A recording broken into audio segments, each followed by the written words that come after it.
Gas आपसे एक बहुत बेसिक सा क्वेश्चन कोई पूछ सकता है, थ्रो एंड थ्रोज कीवर्ड में क्या डिफरेंस है। अगर आप जावा एक्सेप्शन हैंडलिंग पढ़े होगे अच्छे से तो आप ये क्वेश्चन का आंसर दे पाओगे। इसको हम लोग बहुत आसानी से एग्जांपल समझते हैं।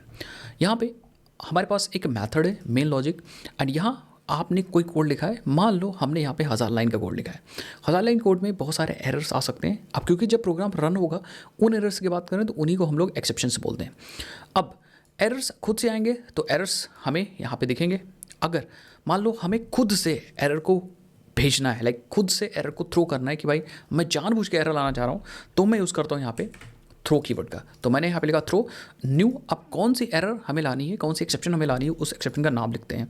अब जावा में सब चीज़ क्लास एंड ऑब्जेक्ट के फॉर्मेट में है, तो यहाँ भी एक्सेप्शंस जो होंगी वो भी ऑब्जेक्ट्स के फॉर्मेट में होती है। तो यहाँ पे क्लास है, उसका मैंने ऑब्जेक्ट बनाया।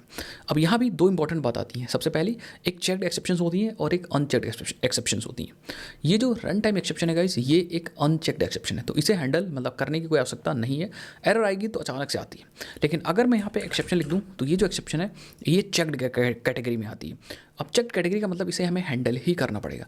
सो अब मान लो यहाँ पे एक्सेप्शन मैं जानबूझ के ला रहा हूँ, तो अब इसे कौन हैंडल कर सकता है? दो लोग हैंडल कर सकते हैं। एक यहाँ पे हम खुद हैंडल कर लें ट्राई कैच की हेल्प से, तो एरर चली जाएगी। लेकिन मेन मेथड या मेन लॉजिक जो ये वाला फंक्शन है, मेथड है, वो ऐसा भी तो सोच सकता है कि मैं नहीं हैंडल करने वाला भाई, मुझे जो कॉल करेगा वो हैंडल करे।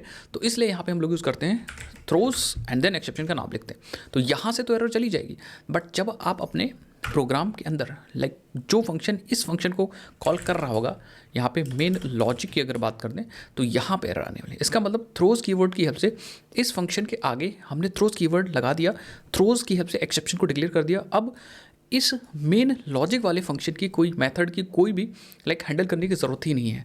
अब इसको रिलैक्स है या आराम से एग्जीक्यूट होगा।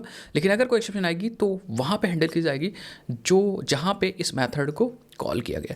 तो अब यहाँ पे भी वही दो तरीके हैं, क्योंकि इस मेथड के अंदर चेक्ड एक्सेप्शन आ रही, तो या तो आप हैंडल करो या फिर से बोल सकते हो कि भैया ये उसे वो हैंडल करेगा जो मुझे कॉल करेगा। तो यहाँ भी हम थ्रोज लगा सकते हैं, थ्रोज एक्सेप्शन लगा सकते हैं। तो थ्रो का मतलब होता है मैनुअली थ्रोइंग द एक्सेप्शन, और थ्रोज का मतलब होता है फंक्शन कहता है कि भाई मुझे एक्सेप्शन हैंडल करने की आवश्यकता, या मैं एक्सेप्शन हैंडल नहीं करूँगा, एक्सेप्शन जो आएगी वो जो कॉल कर रहा होगा मुझे वो हैंडल करेगा। इसीलिए हम थ्रोज की हेल्प से एक्सेप्शंस को डिक्लेयर कर देते हैं मैथड के सिग्नेचर पे ही।